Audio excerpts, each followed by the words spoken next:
Boa noite a todos. Então, hoje, a nossa aula é sobre tratamento ortodôntico interdisciplinar com a periodontia. Meu avatar dos tempos de pandemia. Então, oficialmente, dou uma boa noite a todos. E vamos começar a nossa aula. Vamos mostrar um caso de protrusão dentária e periodontite agressiva. Essa moça, então, se apresentou para tratamento, tá? Com um aspecto facial prejudicado e uma severa protrusão de incisivos superiores, um leve apertamento inferior. Ela já tinha passado pelo tratamento periodontal e buscou a clínica de ortodontia, então, na universidade para seguir o seu tratamento. Esse caso foi publicado na revista da ABO Nacional. O fato de a gente publicar um caso importante, porque ele foi revisado por pares, né? E nós também, durante a confecção do artigo, a gente acaba estudando muito mais o tratamento que foi realizado. Então, é muito positiva esse aspecto da publicação. Esse é um caso, foi a monografia de conclusão de especialização da Cecília Romero Miller. Então, está aí, como se apresentou a amostra para o tratamento, a protrusão dentária, periodontite agressiva, e ela já tinha passado pelo tratamento periodontal, que consistiu em controle do processo inflamatório bacteriano, raspagem, alisamento e polimento, aplicações de flúor gel, orientação de higiene bucal, e ela então agora estava controlada periodontalmente. Vejam o aspecto facial da moça de 30 anos, com essa projeção e esse diastema entre incisivos bastante desfavorável à estética. Então, nós temos um caso com um problema de estética dentofacial, função mastigatória, saúde bucal e autoestima. Vejam a condição periodontal, em termos ósseos, né? A radiografia panorâmica e a periapical. Então, aqui a gente observa uma perda óssea bem significativa, tanto no incisivo inferior quanto no incisivo superior.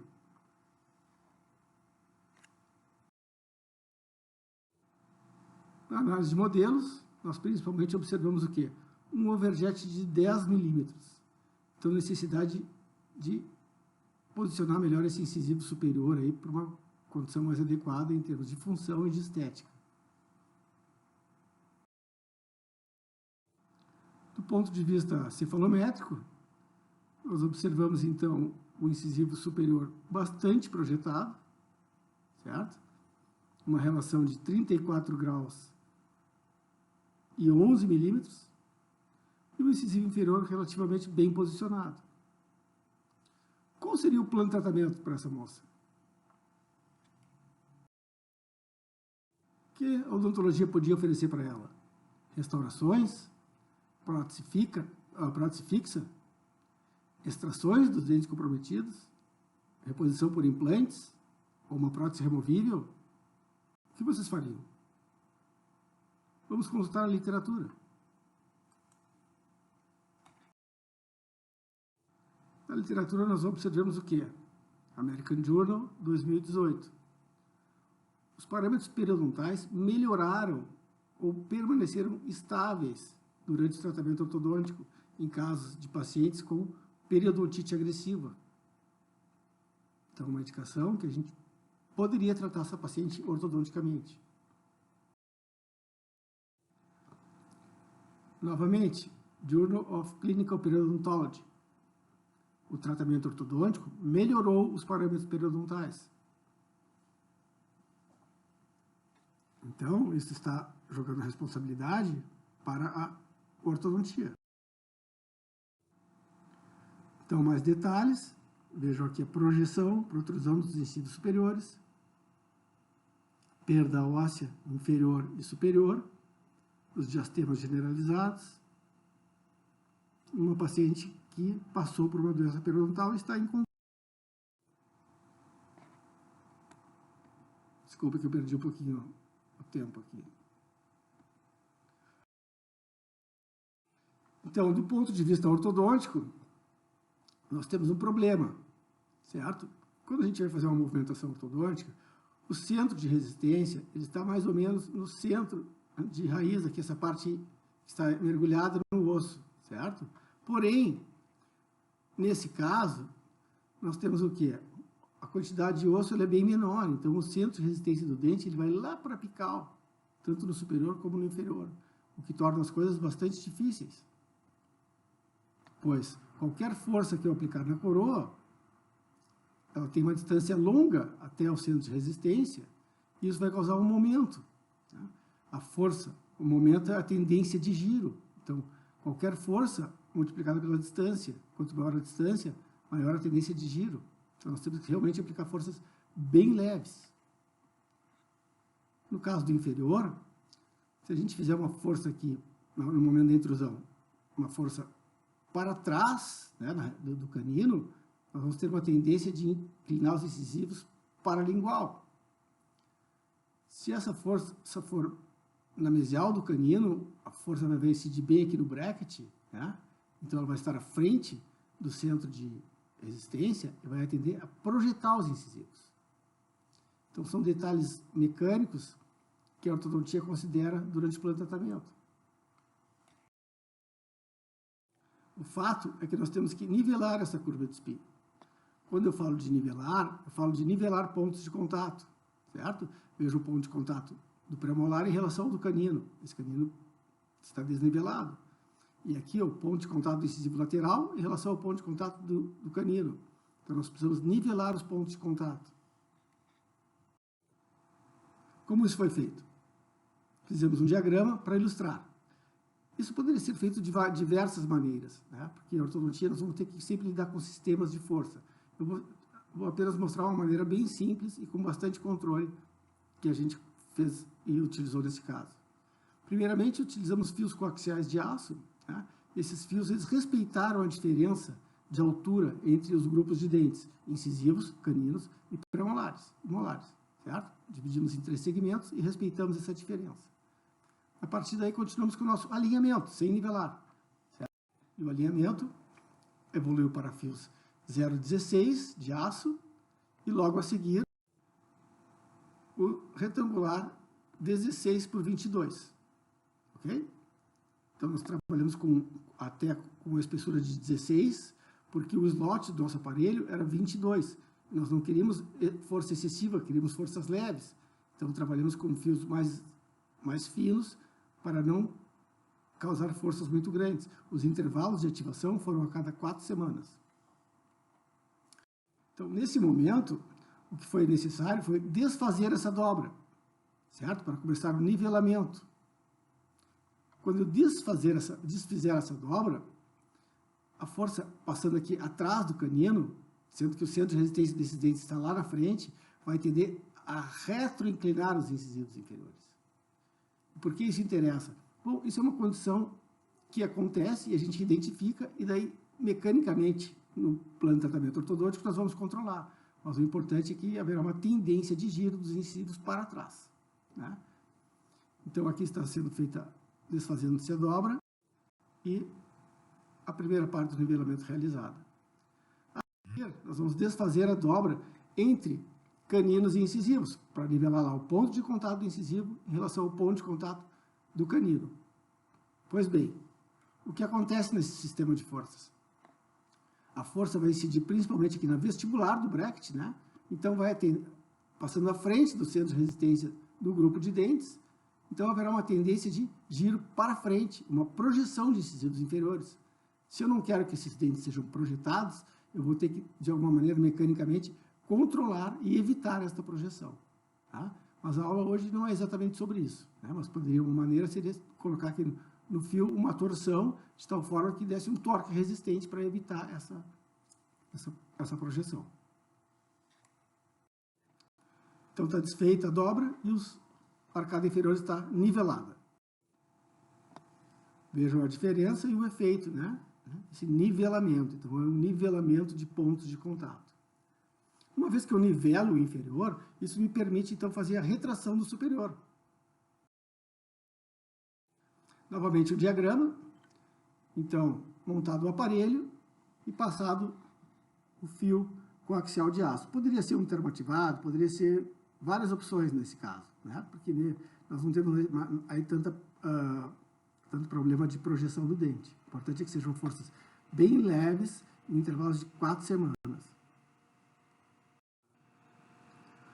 A seguir, nesse caso, então, como voltou já nesse nivelamento inicial, com os fios coaxiais de aço, e passamos então para o 16 de aço, e já um pouco mais de alinhamento e nivelamento.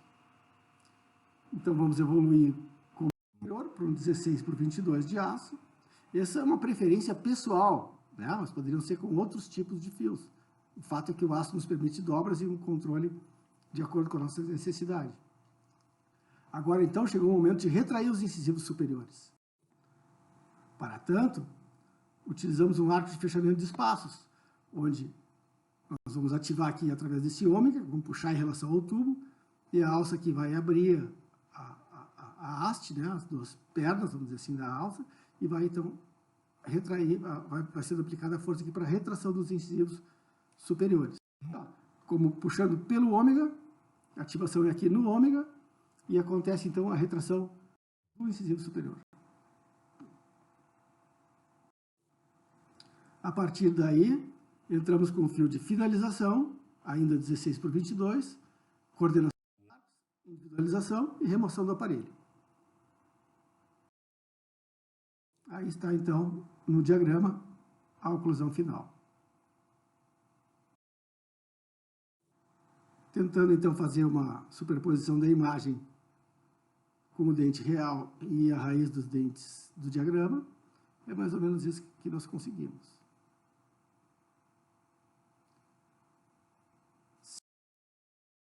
Resultado final, após 5 anos de tratamento. Tá? Então, foram reduzidos os espaços, corrigida a inclinação excessiva do incisivo superior e obtido um bom resultado do ponto de vista anatômico, né? Uma boa relação aqui, alinhamento de sulcos, um bom nivelamento de cristas marginais e com todas as limitações que um caso periodontal oferece, certo? Mas eu considero que foi um bom resultado. Vemos aqui a paciente, então, com outro sorriso, né? Uma melhora significativa na estética facial e dentária e de condições funcionais de mastigação e oclusão. A melhora, então, no detalhe, no aspecto estético facial, a harmonia do sorriso. Então, vejam que ela saiu dessa situação, tá? Uma projeção, um caso realmente bastante difícil, né? Para todas as áreas da odontologia, para todas as disciplinas, né? Chegou, então, nesse resultado. Bom, a partir daqui, todas as demais especialidades da ortodontia têm a contribuir, com restaurações, com a cor dos dentes, com a manutenção da saúde periodontal. Então, o importante é saber que essa paciente ela continua sendo uma paciente periodontal. Tá? Então, ela tem um problema de perda óssea e ela já teve hábitos a ponto de ter uma periodontite agressiva. Então, assim, ela deve ser controlada na preservação a longo prazo, médio e longo prazo. Curto prazo, de 2 anos, ela apresentou uma boa estabilidade. Tá? Vejam aqui que nós não utilizamos contenção inferior, porque nós não queremos mais um fator retentivo de placa aqui. E até porque a tendência aqui desse caso seria dos incisivos inferiores projetarem. Eles não vão projetar porque eles estão bloqueados pelo incisivo superior. Tá? Então, a placa removível contornada superior, com o fio que passa pelo vestibular aqui, ela segura não só os incisivos superiores, mas os superiores evitam a movimentação dos inferiores. Vejam nos modelos de gesso, como ela atingiu um bom resultado.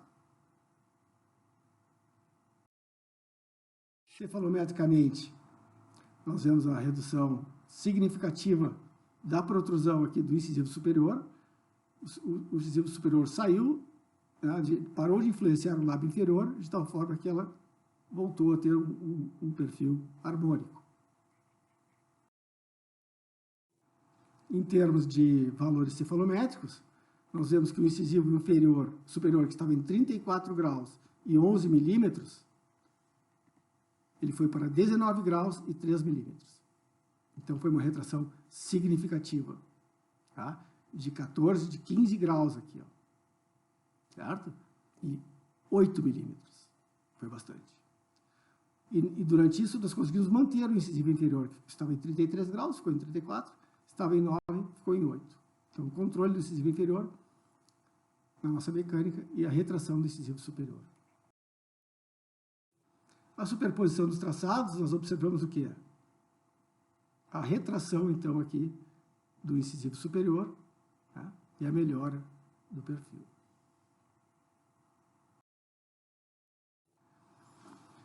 Quando nós vamos lá avaliar o nosso resultado final, vamos procurar na literatura, a literatura aqui no European Journal de 2019 nos mostra o quê? Que existe um ganho de osso alveolar na face lingual de incisivos superiores, após retração de 8,6 graus. Ora, nós extraímos 15. Né?